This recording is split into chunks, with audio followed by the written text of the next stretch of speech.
"You call this food?" My husband hissed the moment I invited his family over for dinner, and the moment he spat those words out like a snake, I felt the air in the room turn heavy and sticky. He raised his eyebrows and, without embarrassment, added, "My parents aren't strays. Don't feed them scraps." His words rang out so loudly that my relatives at the table seemed to turn into stone figures, frozen with forks in their hands and forced smiles on their faces.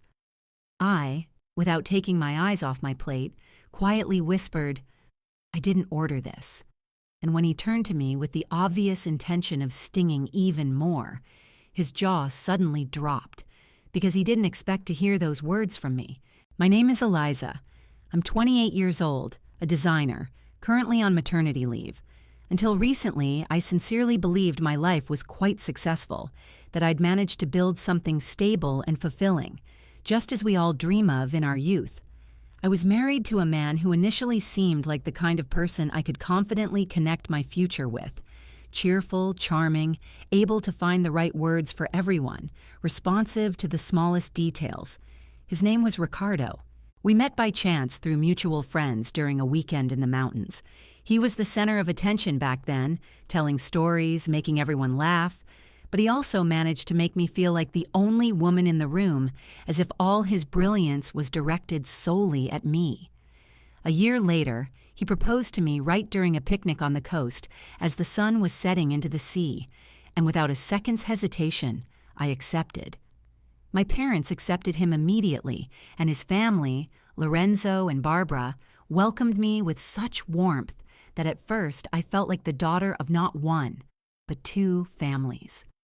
Barbara hugged me, calling me her second daughter, and Lorenzo always brought a bottle of wine and some jokes, so the evenings turned into celebrations. When we got married, both families contributed money so we could buy a small but cozy house in the suburbs, and I was sure I'd won. Everything really was fine, almost cloudless. Then I found out I was expecting, and at that moment, Ricardo beamed with delight, saying the right words. "I'll be a better father. I'll work harder, so our baby has everything." And he really did start working late, claiming he was taking overtime at the bank, although the more my belly grew, the more I felt him withdrawing. I tried to explain it to myself through his nerves, thinking, this is how he shows concern, in his own way. But concern doesn't mean forgetting to ask your wife how she's feeling after a whole day of nausea, dizziness, and struggling with household chores. It doesn't mean turning every responsibility into a solo performance by one woman, whereas before, we shared everything equally. In the first months, Ricardo even tried. He cooked, did the laundry, brought me water, and rubbed my feet when they swelled. But gradually, his help faded, and eventually everything fell on my shoulders again, as if the pregnancy itself had made me invisible to him. In my 6th month, I went on both paid leave and maternity leave, and although I was grateful for the respite, I completely underestimated how hard it is to spend whole days at home, alone, constantly tense and aching, with hormones raging inside me, and at the same time trying to maintain impeccable cleanliness because your husband considers it your responsibility. One evening, he came home earlier than usual. I was lying on the couch, exhausted and drained, and dinner still wasn't ready. He walked in, frowned, and asked irritably, "Are you just lying here?" I sat up with difficulty, rubbed my temple, and whispered, "I've been sick all day. I just need a minute." But he was already staring at the empty kitchen and said reproachfully, "You've been home all day, Elisa." "Nothing's ready. I work 10 hours, come home, and this is what greets me." I looked at him, stunned, and quietly said, "I'm growing, Ricardo. I'm doing the best I can." He only snorted, getting a drink from the fridge. "You always play the 'I'm pregnant' card when you don't feel like doing anything." His words cut like a knife. I exhaled. "Are you kidding?" "No, I'm not kidding."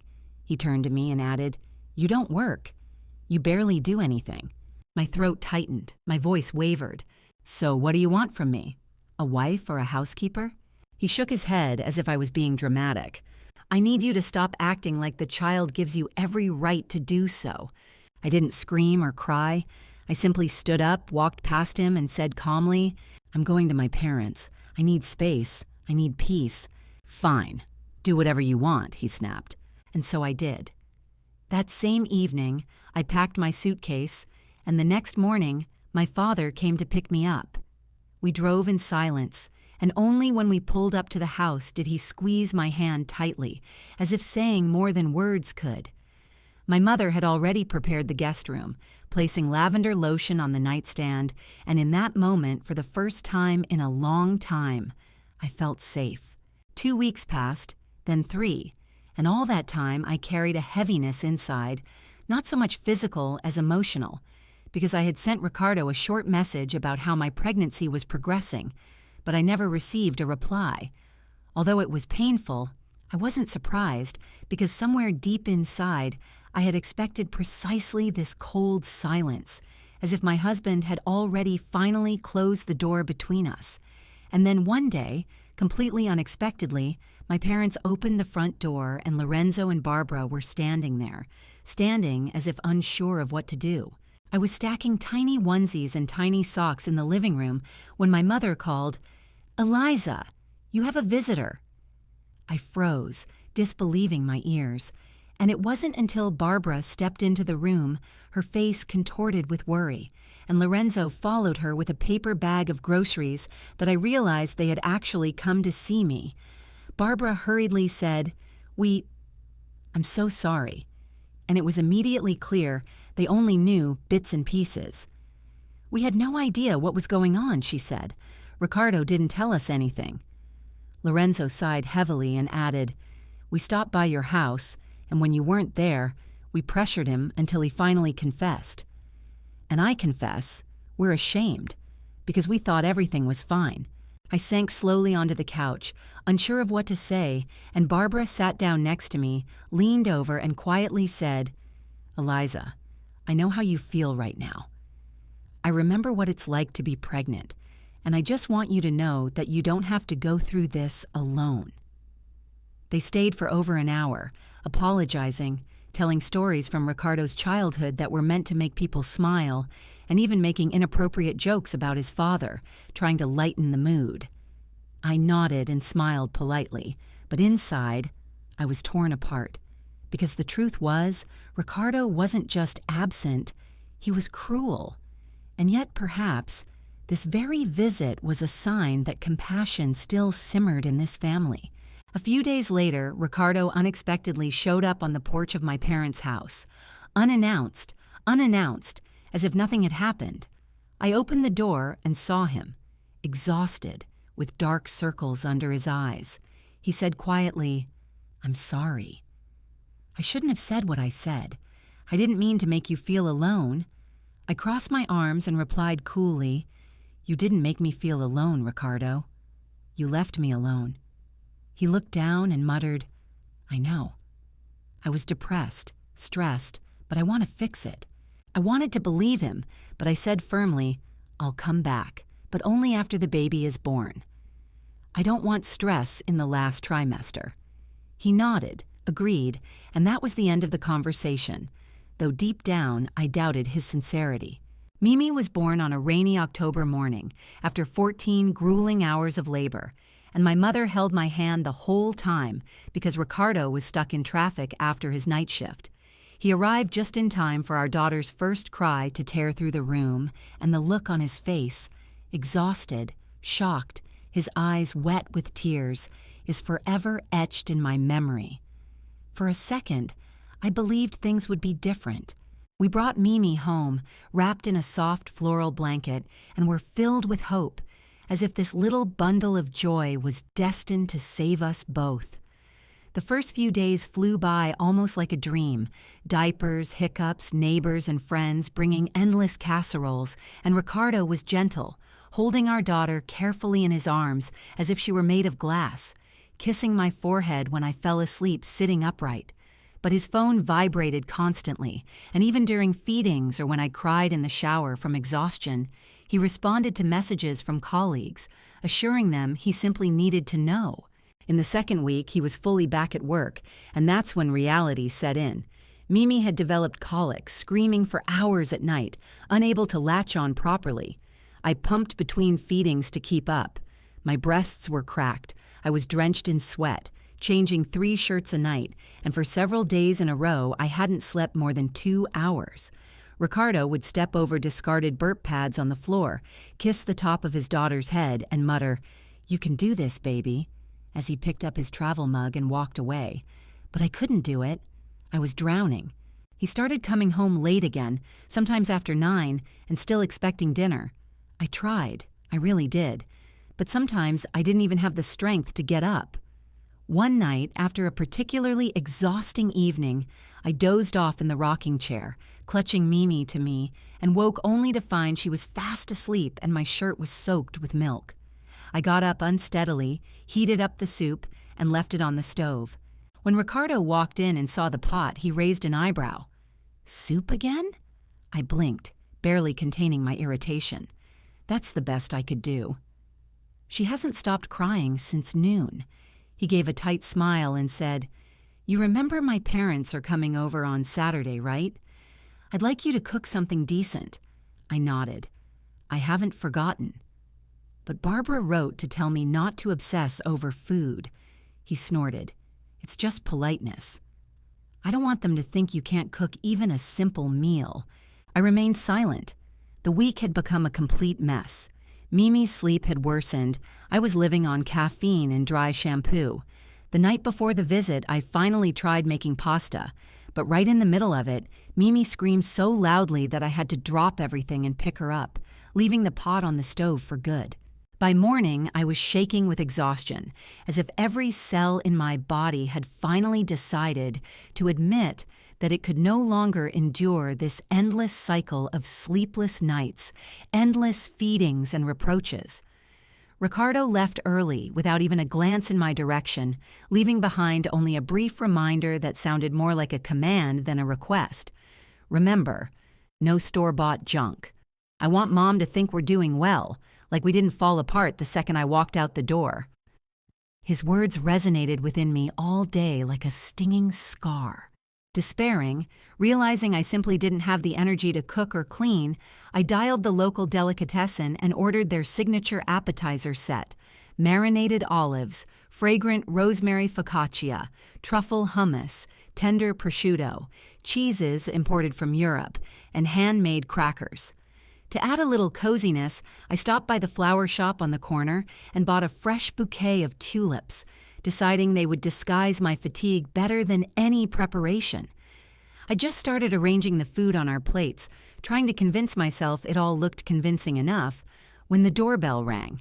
I opened it to find Barbara and Lorenzo beaming as if they'd brought a ray of sunshine with them. "A surprise?" Barbara said, holding a bottle of white wine in one hand and smiling warmly. Lorenzo picked up his bag and added, "We thought you might need a pick-me-up." I almost cried at that moment because the sight of them made me feel so light, as if the weight pressing on my chest had eased a little. They entered and immediately took charge. Barbara lifted Mimi into her arms as if she'd been waiting for this opportunity all week, and Lorenzo deftly opened the wine and began arranging the food from his bag. When I saw the familiar boxes and packages, I couldn't help but laugh. They'd also bought everything from the same store as me. When I told them about my order, I heard Barbara laugh in response. "Perfect. We're going to have a celebration. Honestly, I wish someone had done this for me when Ricardo was born." She looked at me carefully, noticing the dark circles under my eyes. "You didn't sleep at all, did you?" I just shrugged and admitted, "Not really." Barbara said softly but firmly, "Then go to bed. Now we have Mimi. We have food. Let's go." I didn't argue. I lay down on the sofa, listening to Mimi quietly muttering in her sleep, Lorenzo humming under his breath, and Barbara cooing over her granddaughter, and the sound was a lullaby to me. The wine exuded a light citrus aroma, and I fell asleep almost immediately. Waking up, I heard the keys in the lock and Ricardo's voice, full of displeasure. "Eliza, are you seriously sleeping now?" I sat up, my heart pounding in fear, and saw him standing in the hallway holding a platter of appetizers. His face was grim. "What is this? You bought food? Are you kidding me?" I took a deep breath. What are you talking about? This is the best I could do. His frown deepened. I asked you to cook. My parents are here, and you're serving them this? He shook his head and headed for the kitchen. I'll throw this junk out and make something myself. I jumped up. Wait, Ricardo. Your father brought this. He stopped, turned around slowly, narrowing his eyes. You're lying. Before I could respond, a firm voice came from the kitchen. She's not lying. Lorenzo stood in the doorway with a glass of wine, and over his shoulder, Barbara, holding Mimi.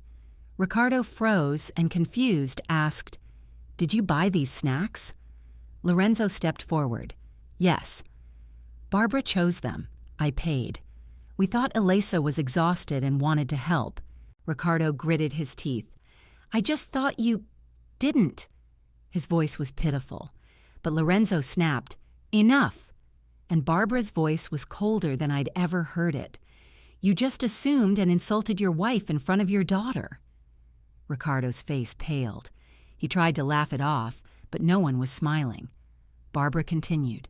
I thought you'd matured after what happened before the baby was born, but it seems you're still the same arrogant brat who thinks everyone owes him a favor. Ricardo glanced from me to my parents, then muttered, I'm sorry. I didn't know. You didn't ask, Barbara snapped. You just screamed. Silence fell over the room, heavy and thick, like thick syrup, and suddenly, Ricardo's phone, left charging on the table, vibrated twice. Barbara, who was closest, glanced at the screen automatically, and her expression first froze, then hardened. She picked up the phone. Who is Julia? Her voice cut the air. Ricardo's eyes widened. Mom, he began, but Barbara had already tapped the message and read aloud. You left your sweatshirt and lighter here. I can't wait until next time. My heart sank, and I could barely utter, What? What does this mean? Ricardo stood motionless like a man caught in an avalanche. Barbara held the phone confidently, but her voice trembled. Do you want to explain this? The screen was still glowing, and everyone saw the words. Everyone except Mimi, who slept in her crib, unaware that her father was crumbling before our very eyes. Ricardo shifted from foot to foot. It's not what you think. Barbara narrowed her eyes, and then he tried to evade it. It's just a text from a coworker, nothing serious. Lorenzo stepped forward, his voice firm. Ricardo, are you having an affair? Ricardo didn't answer. The silence stretched on until I finally spoke, trying to keep my voice even. How much? He swallowed, his eyes darting around the room, as if seeking refuge where there was none, and said hoarsely, Ever since you left for your parents, I didn't want things to go this far. We were struggling, and I was lonely. His words hung in the air, but they didn't reach my heart or the hearts of those standing nearby because it was too late to try to hide behind self-pity. Lorenzo spoke softly, making his words doubly terrifying. She was pregnant with your daughter. What kind of man leaves his pregnant wife and pretends to work overtime while he sees another woman? His mother looked at him as if she were seeing him for the first time, and her gaze betrayed a disappointment deeper than any reproach. We trusted you. We protected you, she said, her voice breaking. Ricardo, his voice rising to a scream, barked, You're gone. You just left. I stepped forward, keeping my voice low, but every word was as hard as stone. I left to survive. Do you think I wanted to leave? You made this house unbearable. You made me feel like a burden just because I was carrying your child. He ran a hand through his hair, as if trying to maintain the last of his control, and squeezed out, I'm sorry. It meant nothing. I took a breath and, trying to keep my voice even, asked, Her name is Julia, right? Ricardo was stunned, his jaw hanging open. What? I barely managed a smile. Your phone lit up while you were too busy accusing me of laziness.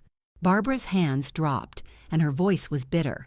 You said you wanted to fix everything, that you wanted to be a better person, but instead you came here, insulted your wife, lied again, and now this is coming out. Ricardo tried to say something, but Lorenzo raised his hand. "Don't." He turned to me, his gaze full of determination. "You want him to leave?" I answered without hesitation. "Yes, tonight." Ricardo's jaw dropped again. "Are you kicking me out of my own home?" I looked him straight in the eyes. "You've lost your place here. I won't share a roof with a man who disrespects me in front of my child." Lorenzo nodded and walked down the hallway, returning a minute later with a duffel bag, which he placed firmly at his feet. "You'll stay with us until this problem is resolved," he said. Ricardo turned to his mother. "Mom." But Barbara's answer was simple and cold. "You're our son, but that doesn't make you right." I picked up Mimi and went to the nursery while they led him out of the house. I didn't look back. 3 days later, the doorbell rang. Barbara and Lorenzo stood there, alone, without Ricardo, holding a manila folder. "He signed everything," Lorenzo said as he walked into the house. "We didn't let him argue." Barbara placed the folder on the table. Full custody, divorce settlement, child support, plain and simple. Then she handed me a white envelope. I hesitating to take it. "This is from us," she said quietly, "so you don't have to deal with the consequences of his actions." Inside was a check, generous enough to give me peace of mind for at least a few months. "I can't take your money," I whispered. Lorenzo shook his head. "It's not money. It's protection. You're taking it from people who believe in protecting the innocent." "He'll give it back, every penny," Barbara added. "We've taken control of his salary and expenses. No online orders, no credit cards. He only receives an allowance, enough for transportation to work and food. That's all." "What about Mimi's trust?" I asked. Barbara replied, "We'll make sure the money arrives on time every month. If not, he'll answer to us." I looked at the documents. They were not only legal, but also merciful. They gave me freedom. I signed them that same day. Ricardo never contacted me again or tried to show up, and I didn't even expect that. Later, I learned that Julia disappeared from his life the moment the divorce became public and rumors spread through his office. He was transferred to an internal position with no bonuses or prospects, and he moved into a cramped basement apartment near the bus stop. Every first of the month, Barbara sent me a message confirming that the deposit for Mimi's support had been paid. She never missed a single moment. My daughter and I stayed with my parents until spring. Mom helped bottle feed her at night, and Dad renovated my old room, which smelled of fresh paint and childhood again. In this house, there was always soup on the stove, clean towels, and laughter, even when I couldn't laugh yet. When I returned to work, my boss greeted me without question and offered a flexible schedule, and my colleagues left sticky notes with encouraging words on my desk. I found a small 2-room apartment near the park where soft light flooded the windows in the mornings, and the silence was not emptiness, but peace. Mimi's room was filled with used picture books and huge stuffed animals, which she placed around her crib like guardians. One afternoon, while she was sleeping, I stood in the kitchen and realized I liked the silence. It was no longer dead, it belonged to me. Sometimes friends ask if I miss being married. I answer, no. I miss the version of myself I once created. I miss the fairy tale I held onto for too long. But I don't miss marriage. I don't miss the endless apologies for being tired, the cleaning through tears, the way I was made to feel like a failure just because I didn't cook a hot meal after 2 hours of sleep. I don't miss Ricardo. Sometimes people ask me if I regret anything. Yes, I do. I regret shrinking, softening every aspect of my nature just to avoid conflict. I regret making excuses for a man who didn't deserve it, but I don't regret leaving. I don't regret choosing peace over pretense.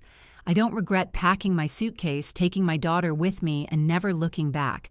And I certainly don't regret saying one day, it's over, because it was. And I'm still here, still standing on my own 2 feet.